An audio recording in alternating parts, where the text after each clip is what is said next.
Good afternoon, everybody. My name is Hadley Gamble. I am CNBC's senior anchor and international correspondent. It's fantastic to welcome you all here to the World Economic Forum and to welcome this gentleman, His Excellency, Ukraine's Foreign Minister, Dmytro Kuleba.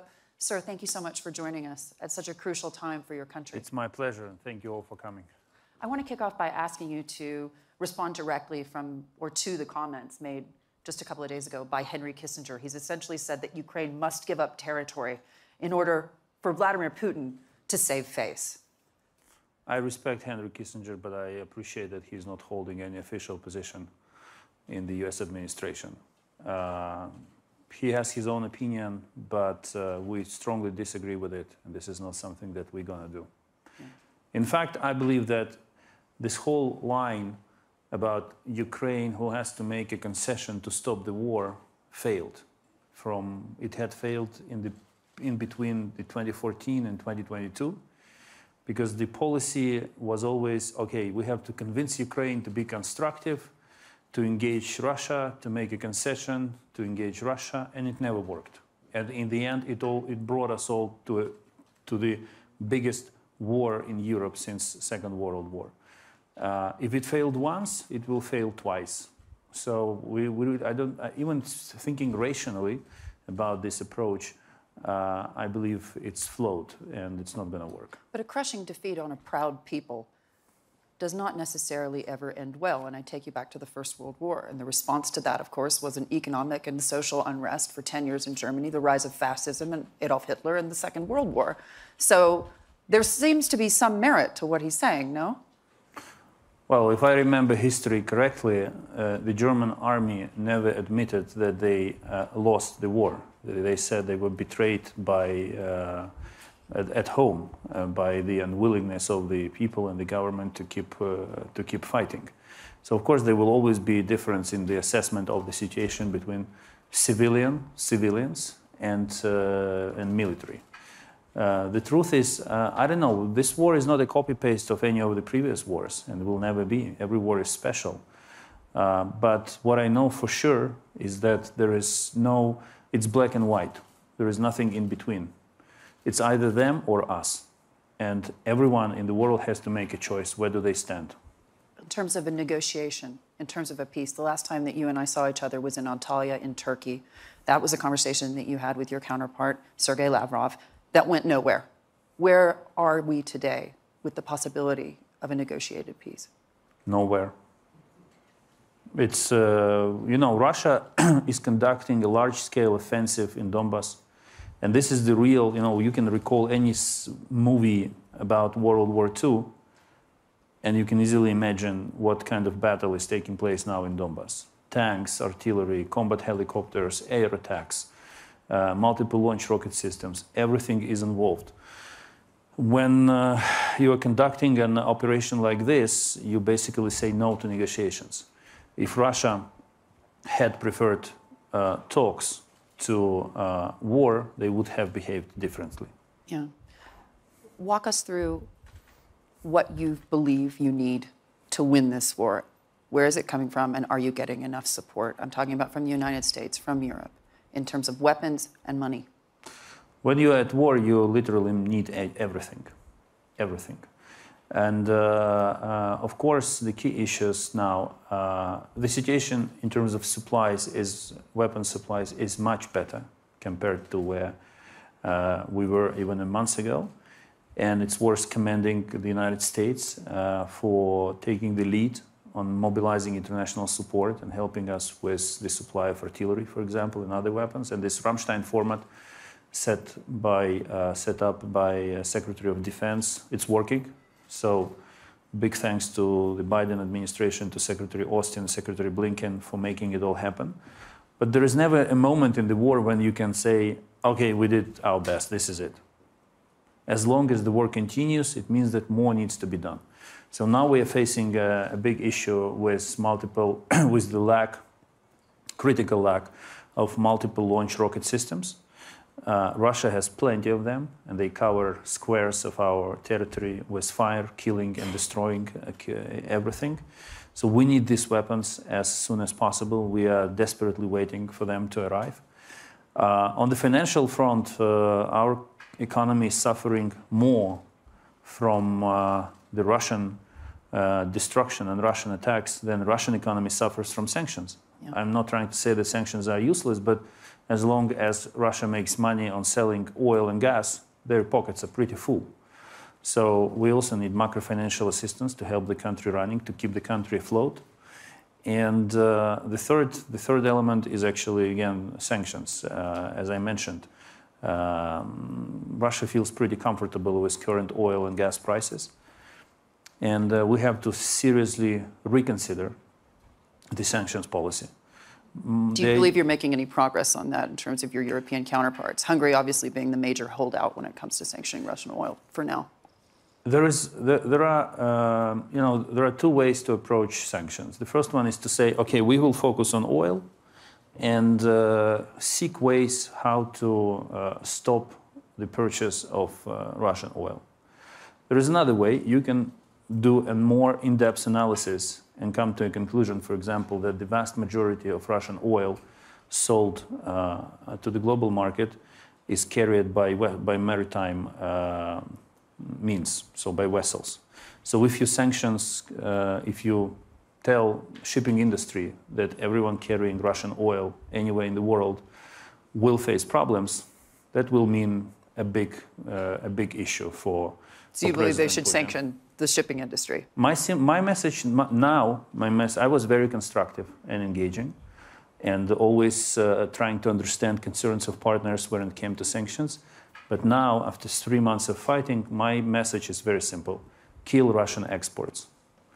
Accept some critical items that the West needs, but we need a broad strategy aimed not at blocking this or this, but the goal, the strategic purpose should be kill Russian exports. Stop buying from Russia, stop allowing them to make money, which they then invest in the war machine that destroys, kills, rapes, and tortures people in Ukraine. Let's talk about the money a bit, because we are here at the World Economic Forum. Just a few days ago, President Zelensky essentially saying that we needed as much as $500 billion to rebuild Ukraine. That was, in some estimates, a conservative estimate, frankly. But when you talk about that kind of money, you know, a year ago, when we would talk about Ukraine, we'd talk about it as one of the most corrupt countries in the world, a country run by oligarchs. Today, though, everybody's a hero. But folks here at the forum, who understand money, we think, have real concerns about that kind of cash going to Ukraine, how it's going to be used, how it will be deployed, and whether or not it's going to just end up in the pockets of an oligarch. How do you respond to that? Maybe guys here at the forum were as wrong on corruption as on their estimate that Ukraine will not survive 3 days because the Ukrainian army is corrupt, everything is corrupt, and they will fail.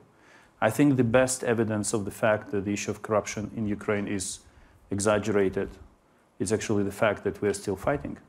If we had an incapable state run by oligarchs and corrupt bottom-up, we would not have sustained the pressure. We would not have been sitting here and talking.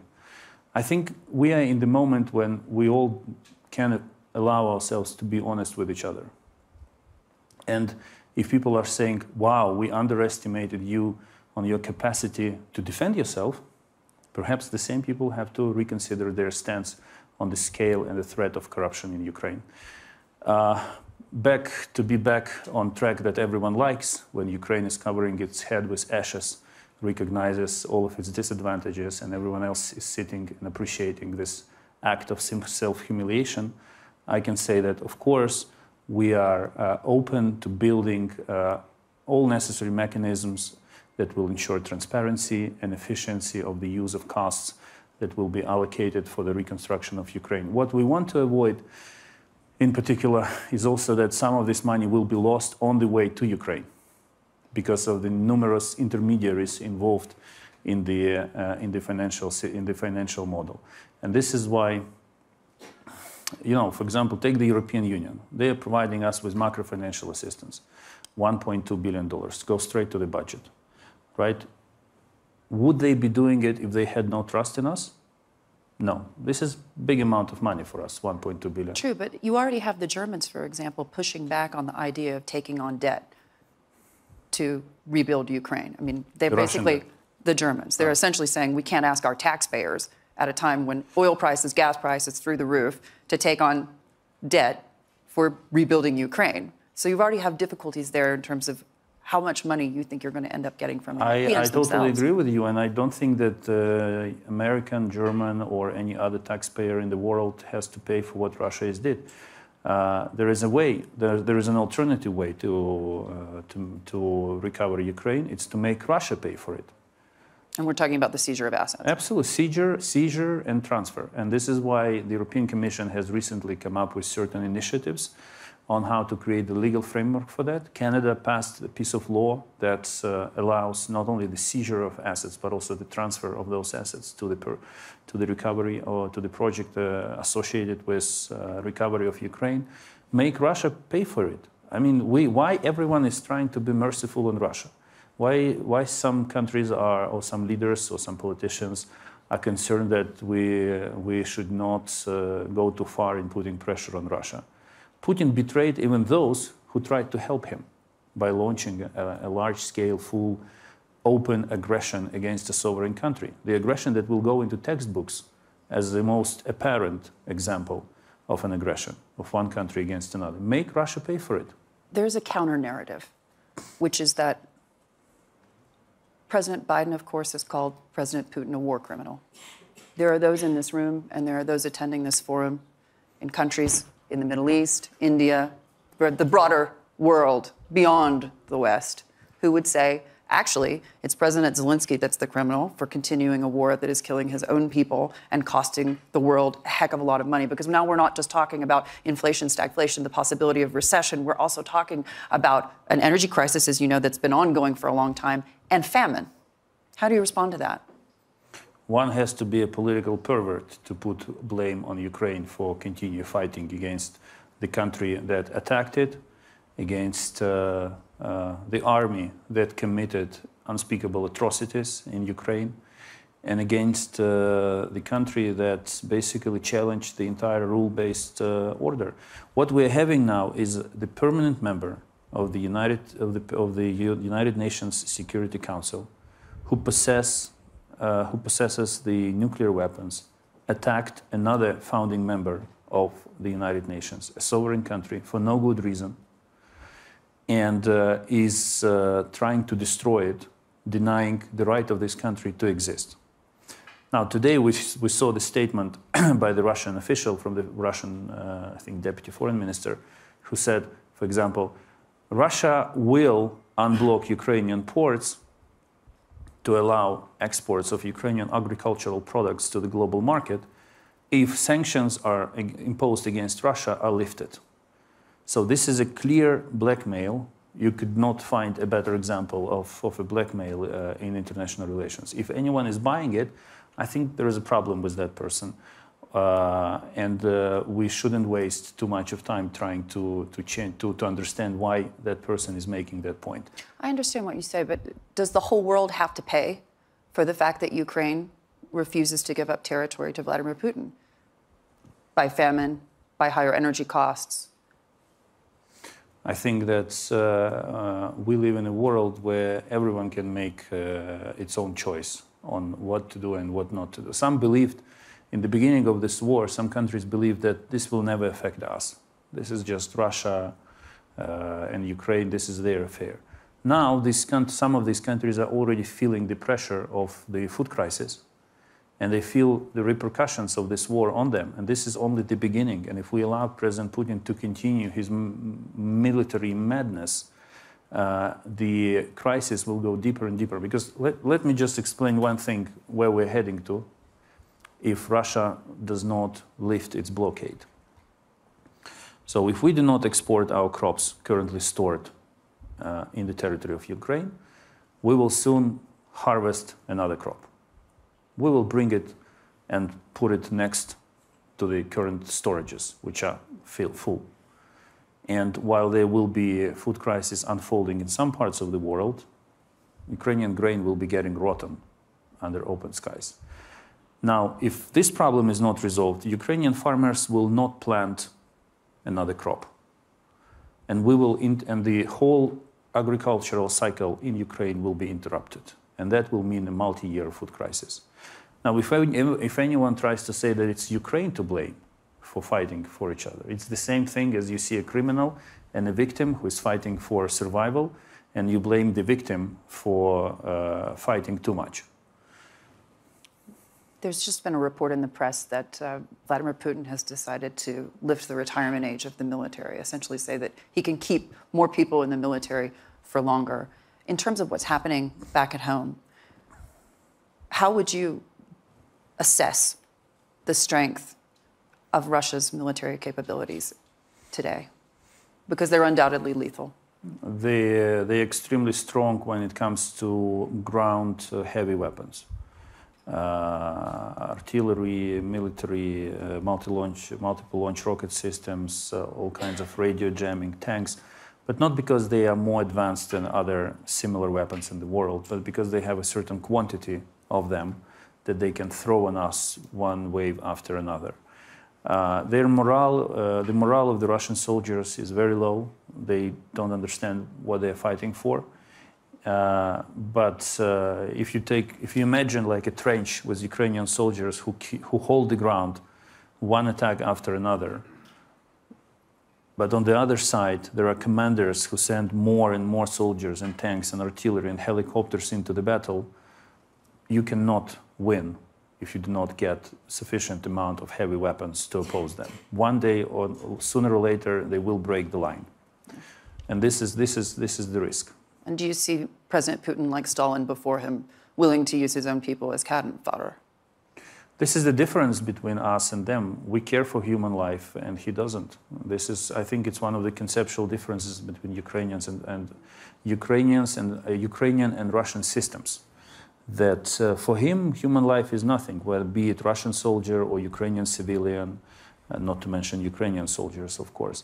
And that's why in Donbas now, for example, we hold the position. Our soldiers repel attack, kill dozens of Russian soldiers. There is another wave coming. They kill them, and instead of changing the tactics, Russian commanders order more and more of their soldiers to go into the battle. What about the loss, eventually, of public support? When Ukraine is not necessarily on front-page news anymore, it's not leading the news in the evenings or in the daytimes, it's not on Instagram, it's not on Twitter. You've been very, very active on social media, and that's no doubt helped your cause. But when you think about what happens next, look at Syria. I understand that we all live in a big TV show, and the situation, to a large extent, depends on what people see on television and on their social media. The difference between such people who are, it's hard to blame them, and us is that they can afford getting bored, and we can't. So even if the entire world refocuses its attention to another catastrophe or another war or something, we will have to continue fighting, whatever it costs, whatever the cost will be, because this is the war for our existence as a nation, for our identity. And that's why, there is no gray zone in this war. It's either black or white. It's black or white, and we are the white ones. Donor fatigue. Are you already experiencing that, to a sense, when you speak to European counterparts in the U.S.? Not really. I don't see the fatigue, but some decisions take too much time to make. And we are talking about Brussels, I imagine. The price for every delayed decision, be it Brussels, Berlin, Washington, or any other capital, is the loss of life and loss of territory. So what seems to be just a decision-making process for some is real blood, tears, and sufferings for us. I must tell you that we saw since 24th of February, we saw some revolutionary decisions made in Washington. And I remember calling Secretary Blinken one day, and he said, Dmytro, half of my day is about signing different papers related to supplying weapons to you. And I will always remember what he did and what he keeps doing. I really appreciate that. But some countries were dragging their feet on the issue of supplying us with all the necessary weapons that we simply We're talking about Germany? We simply lost time and some small pieces of our territory. Allow me to be a diplomat, to remain a diplomat at least here. But I can tell you honestly that quite often, we heard that countries are reluctant to give us certain weapons because anyway it will take too long for Ukrainian soldiers to train how to use them, and therefore this is not something urgent. And at a certain point, I said to a foreign minister of one country, and I keep saying it every time I hear this argument, that guys, it takes much less time for Ukrainian soldier to get trained on your weapons than for you to make a decision to hand over that weapon to us. So, but again, I don't want to complain. The situation now is much better compared to 1 month ago. Yeah. President Macron continues to have a dialogue with President Putin. Do you believe that's counterproductive? I believe it doesn't make a lot. Can somebody be negotiating for Ukraine without Ukraine? No one is negotiating for Ukraine without Ukraine. But I think that the European political culture is based on the principle of dialogue. And President Macron called President Putin many times before the war, and we are still where we are. So he keeps calling him and talking with him.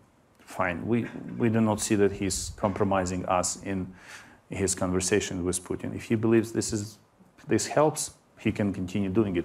He runs a sovereign nation, and he does what he believes is the best. But we don't see a lot of sense in it. What about NATO today? We're talking now about Finland and about Sweden becoming a part of NATO. And President Putin again and again warned that if they were to take that decision, there would be problems, there would be repercussions. Now, Turkey's a holdout at this point, but I'm told that that's only a matter of time before they decide that Finland and Sweden can be a part of NATO. What's your take on that? Because when we first met at the end of last year, we talked about Ukraine's ambitions for NATO and for Europe. And you said if we were a part of NATO right now, we wouldn't even be having this conversation. Thank you for memorizing my words. That's really nice of you. And yes, I can say it again.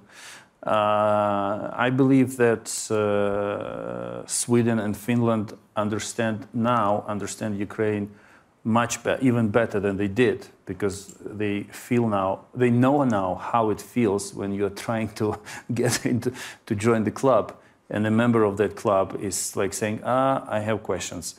I have issues about that.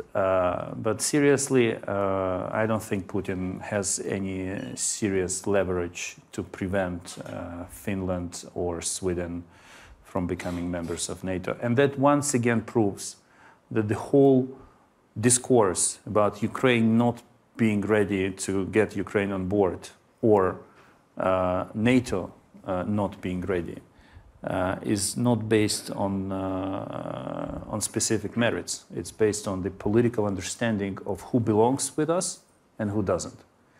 NATO is about to absorb a country that has many hundreds of kilometers of joint border with Russia, right next to St. Petersburg. And no one is taking care of all the arguments that Putin is making about the speed of the missile and the vicinity of the NATO military base to the capital of Russia. When it comes to Ukraine, the moment you raise the issue, you immediately hear hundreds of arguments why this is impossible. Hundreds. Yes. People were saying our army is not ready. Look at our army. It's the strongest. It's now the strongest army in Europe. I mean, among the European nations, we do not compete with the Americans for obvious reasons. NATO standards. We are fighting a war against someone who is much bigger than us, and knock on the wood, we are more successful than anyone expected. So all these technical discussions about standards, criteria, once there is a political decision that these guys belong to us, we are part of the same, everything else follows. Yeah. as long as there is no such political decision, you are hearing hundreds of arguments why this is impossible. We understand how this business works, but I believe that many in NATO lost moral and professional ground to make any comments with regard to Ukraine. Do you believe that you will ever be part of NATO? Now I'm focused on something completely different. We are now focused on winning the war. And, my people criticize me for saying that NATO did nothing since the beginning of the war. And my experts, my NATO experts, they say I have to be more constructive. But I am constructive. My point is very simple. We see allies helping Ukraine out. We see this group of allies, NATO allies, helping us. But in the beginning of the war, the people of Ukraine, it was a public sentiment. They believed that NATO is the strong force, and EU is only capable of expressing different various levels of concern, and that's it. But the war is always a test that rips masks off. And we all saw real faces. What we saw are some revolutionary, groundbreaking decisions taken by the European Union, which even they themselves did not expect to make. And we see NATO as an alliance, as an institution, sidelined and doing literally nothing, I'm sorry to say it. I do not complain on allies. Do you see them as irrelevant? No, I think it's actually the decision of the allies themselves to remain, not to do it, not to allow NATO as an institution to act under these circumstances, because for their concerns which they have, like NATO, Russia at war, all this stuff. But again, when it comes to accommodating Finland and Sweden, no one is making the point that this increases the risk of NATO and Russia coming at war with each other. So there is an element of hypocrisy in this. I understand that this is life.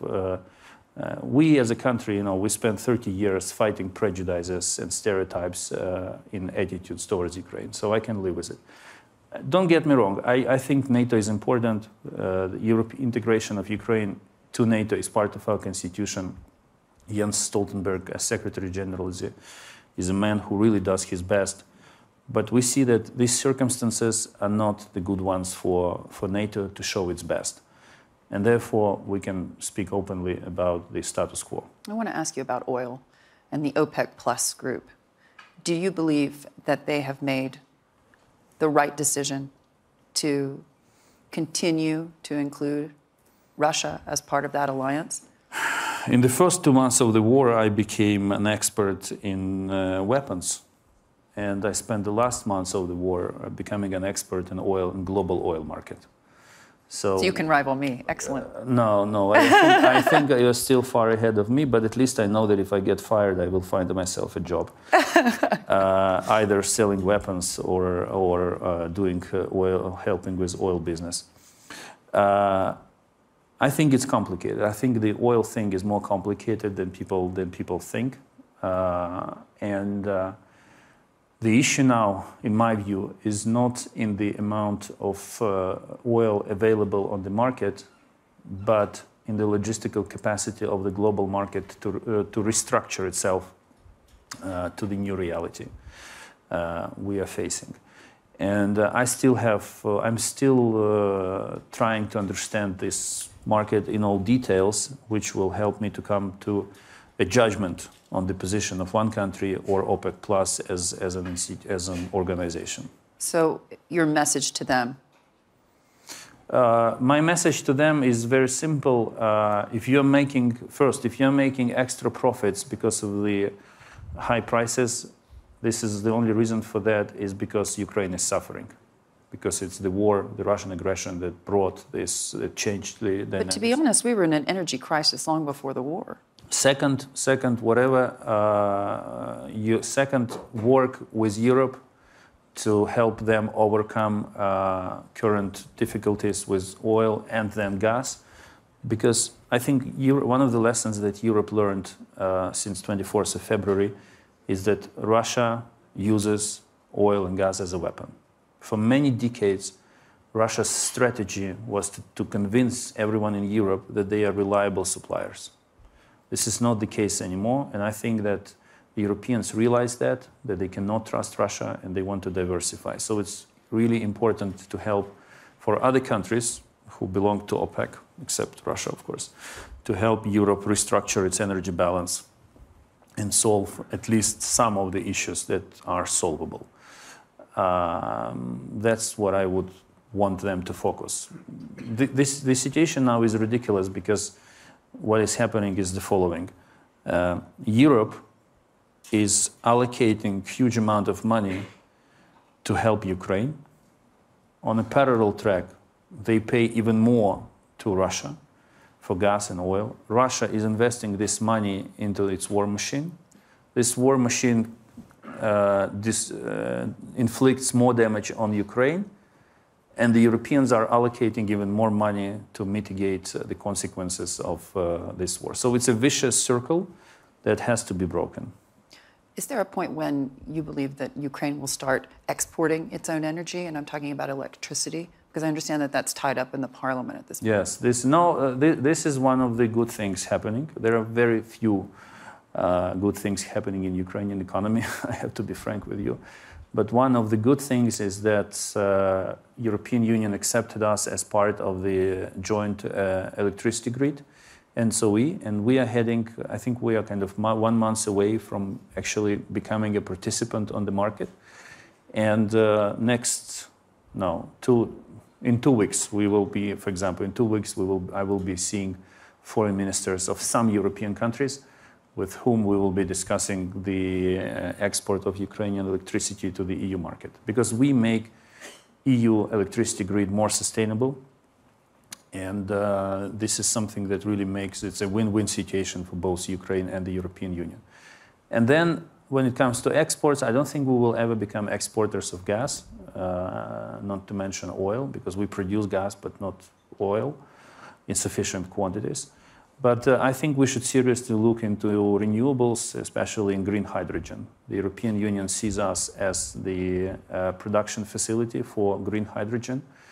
And this is something that we will definitely be able to export once all necessary infrastructure is put in place.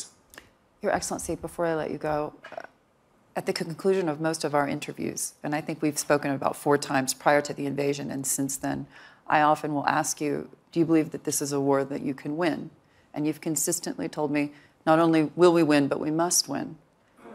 What's your assessment today of how long President Putin can keep this up?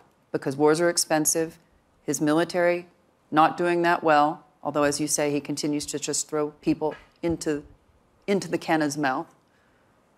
But there are economic and social, and frankly, even bigger than that, world consequences to what he's doing. This war is a war of sustainability. Putin believes that we will collapse before he does. I mean, we as a country. So we cannot allow thinking about timelines.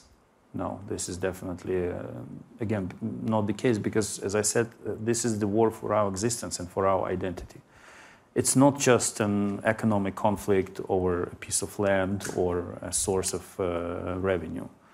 This is a war for identity. This is the war between Russia as a state and the people of Ukraine. And I think it's impossible to win a war against the people. No end in sight?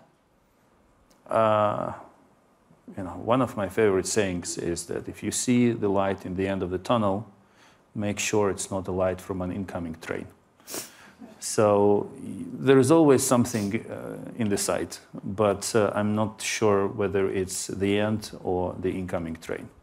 Your Excellency, thank you so much for giving us your time. Thank you.